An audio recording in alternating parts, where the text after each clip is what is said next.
77 years ago, my grandfather, Corporal Kenneth John Geltsizer, celebrated his last day of battle.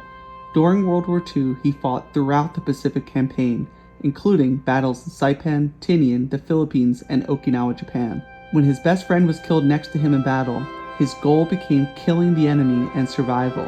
My grandfather was wounded twice and nearly died when a Japanese soldier in Okinawa put a bayonet sword through his right forearm during hand-to-hand combat.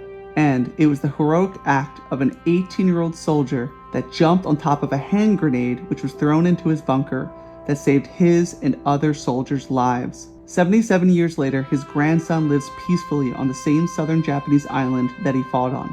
To honor his memory and connect with the man that died before I was born, I spent the last 6 months revisiting the most historic sites of the Battle of Okinawa. It is a chance to connect with an incredible hero that I wish I had met in person.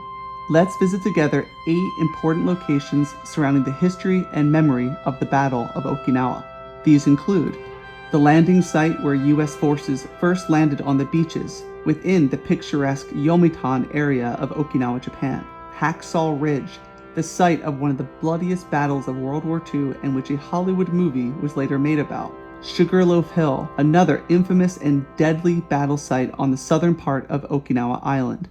The Japanese Navy underground headquarters, including the room where hundreds of soldiers committed suicide by using hand grenades to end their lives instead of being captured. The Himeyori Peace Museum, which includes a cave where 210 high school girls and their teachers who were working as student nurses were killed by American fire, including a gas bomb dropped into the cave, since these residents of Okinawa were afraid to surrender because Japanese soldiers told them they would be raped and murdered if they did. The War Memorial Museum, which shares the stories of how Okinawan civilians suffered greatly because of the war. The Peace Memorial Museum, which seeks to make sure the atrocities of the past are not repeated in the future. And finally, Peace Memorial Park, where the names of Japanese soldiers, civilians, as well as American and Allied troops are remembered together. I will attempt to understand the dire conditions that my grandfather lived through and the challenges he faced in war. As a result of battle and bravely serving his country, he endured lifelong struggles associated with post-traumatic stress disorder or PTSD after the war. The Battle of Okinawa in southern Japan began on Easter Sunday, April 1st, 1945. 82-day battle was one of the bloodiest of World War II and the last major battle of war. The Navy's 5th Fleet and more than 180,000 U.S. Army and U.S. Marine Corps troops, including my grandfather, Corporal Kenneth John Geltsizer, who was part of the 10th U.S. Army, landed in Okinawa. In firepower, troops, and tonnage, it eclipsed even the most famous D-Day invasion in Normandy, France. I can't imagine what my grandfather must have gone through or what he was thinking when he landed on those beaches. An estimated 100,000 Japanese soldiers were killed, along with 80 to 100,000 civilians. American casualties amounted to roughly 12,520 killed, including 5,000 at sea, the worst losses suffered in any campaign in the history of the U.S. Navy, and 37,000 wounded. By the time the American troops landed on Okinawa, the war on the European front was nearing its final end. Allied and Soviet troops had liberated much of Nazi-occupied Europe and were just weeks away from forcing Germany's unconditional surrender. In the Pacific theater, however, American forces were still painstakingly conquering Japan's home islands, one after another. After obliterating Japanese troops in the brutal Battle of Iwo Jima, they set their sights on the isolated island of Okinawa, their last stop before reaching Japan. Okinawa's 466 square miles of dense foliage, hills, and trees made it the perfect location for the Japanese High Command's last stand to protect their motherland. They knew if Okinawa fell, so would Japan. The Americans knew securing Okinawa's air bases was critical to launching a successful Japanese invasion. As dawn arrived on April 1st, morale was low among American troops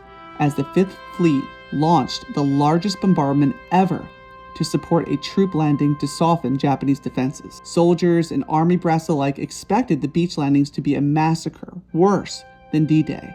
But the Fifth Fleet's offensive onslaught was almost pointless, and landing troops could have literally swum to shore. Surprisingly, the expected mass of awaiting Japanese troops was not there.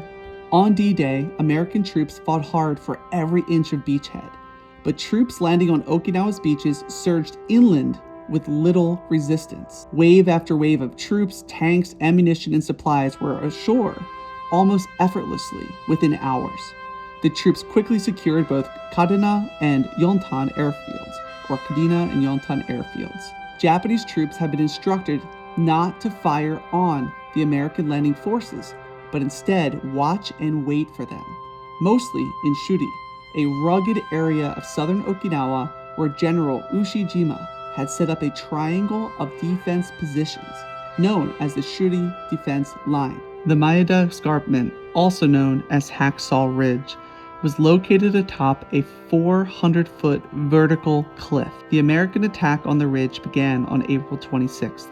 It was a brutal battle for both sides. To defend the escarpment, Japanese troops hunkered down in a network of caves and dugouts. They were determined to hold the ridge and decimate some American platoons until just a few men remained. Much of the fighting was hand-to-hand and particularly ruthless. This might be where my grandfather suffered a sword being put through his right forearm. My family doesn't know many details about this time in war, because my grandfather rarely spoke about it after returning home safely to the east coast of the United States. Research around PTSD was not conducted until after World War II.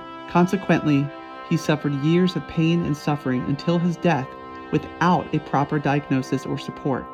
The Americans finally took Hacksaw Ridge on May 6th. All Americans who fought in the Battle of Okinawa were heroic, but one soldier at the escarpment stood out, Corporal Desmond T. Doss. He was an Army medic and Seventh-day Adventist who refused to raise a gun to the enemy. Still, he remained on the escarpment after his commanding officers ordered a retreat.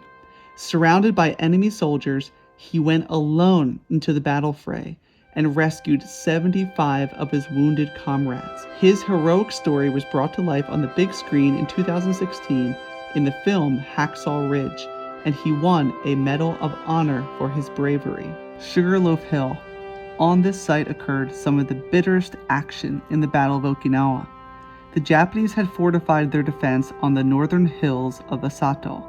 The Japanese soldiers called the outcrop Suribachi, or Cone Hill. The battle raged between elements of the Japanese 32nd Army and forces of the 6th Marine Division. Beginning on May 12th, the fighting at Sugarloaf lasted for a full week, including one day with 4 charges on the peak.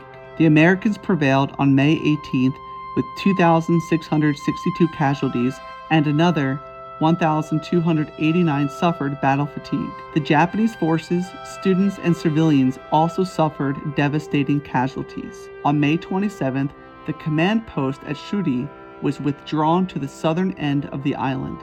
Although the battle for Okinawa was effectively over, the tragedy of the civilians caught in the southern battles was prolonged until the end of June. The Japanese Navy underground headquarters. The Navy tunnels located on the periphery of the Oroku airfield were excavated by the 226th, 3rd, and 210th Construction Corps, comprising for the most part Okinawan civilians. These civilians lacked any military training and were given only sticks in place of rifles, earning them the designation of stick soldiers. The Construction Corps continued digging the tunnels more than 10 meters underground, day and night, without rest, in order to meet the Japanese military's operational policy of building solid tunnels against the U.S. operations with their material superiority. Since there was virtually no construction equipment, all the work was done by hand, using shovels and pickaxes. Having destroyed all artillery and machine guns before moving to the Kyon Peninsula, the Navy forces possessed only some minor handmade weaponry, in addition to Type 38 rifles, when they returned to their defense position in Oroku.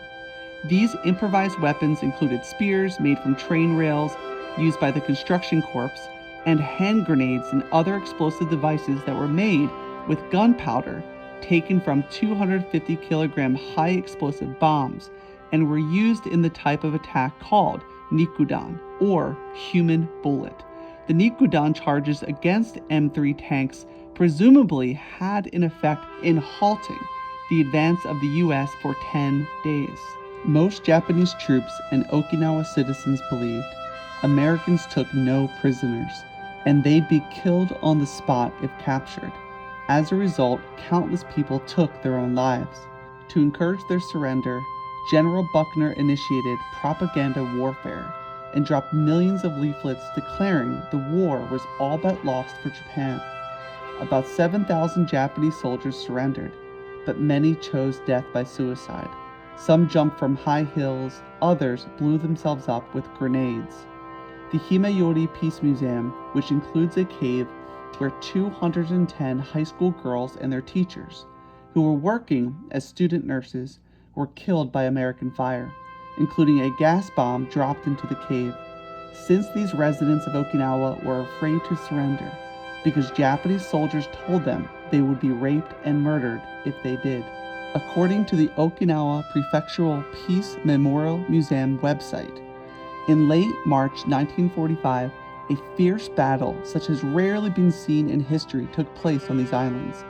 The Typhoon of Steel that lasted for 90 days disfigured mountains, destroyed much of the cultural legacy, and claimed the precious lives of upward of 200,000 people. The Battle of Okinawa was the only ground fighting fought on Japanese soil, and was also the largest scale campaign of the Asia-Pacific War. Even countless Okinawan civilians were fully mobilized. A significant aspect of the Battle of Okinawa was the great loss of civilian life. At more than 100,000 civilian losses, far outnumbered the military death toll. Some were blown apart by shells, some finding themselves in a hopeless situation were driven to suicide, some died of starvation, some succumbed to malaria, while others fell victim to the retreating Japanese troops.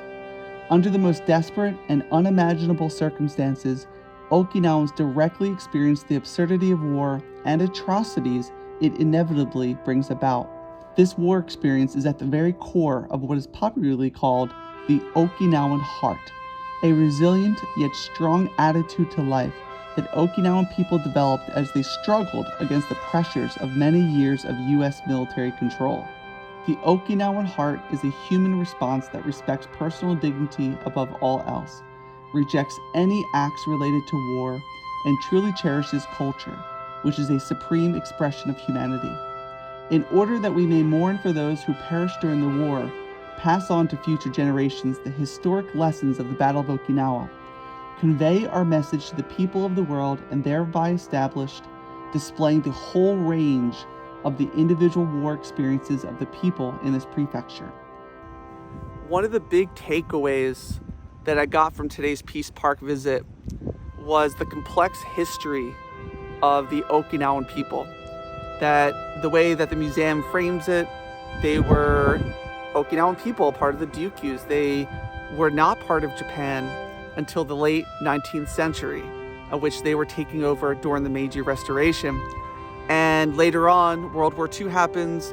The Okinawans were victims of bloodshed in war. Many, many civilians were killed, both by the hands of the Japanese and by the hands of the Allied powers, including the Americans. And so seeing this explained through an Okinawan museum and the complex history that continues to 2022, where they speak about in the museum, which was interesting, right? It's about World War II, but they speak about modern events of, well, the Americans are still in Okinawa. They occupy bases all over the island. And this original land of the Okinawans is controlled by an outside force to this day.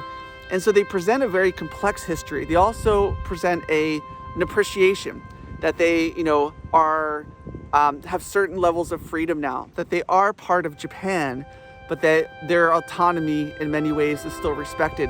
And they also show an appreciation for America and Americans and understanding the complexities of the geographic location of Okinawa in proximity to other places around the world.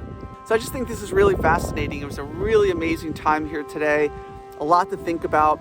This is the spot that the Battle of Okinawa ended. And this was kind of the beginning of the end of World War II. And being here, my grandfather was here over 70 years ago. It's just such a powerful moment for me to reflect upon my past, to reflect upon my life personally, to reflect upon global history, and also where we're going in the future. What does this all mean about this idea of peace? And especially right now, as in 2022, more than ever, there are tensions growing around the world of different conflicts from Europe to Asia and so on. And this just gives me a lot to think about and a lot to ponder.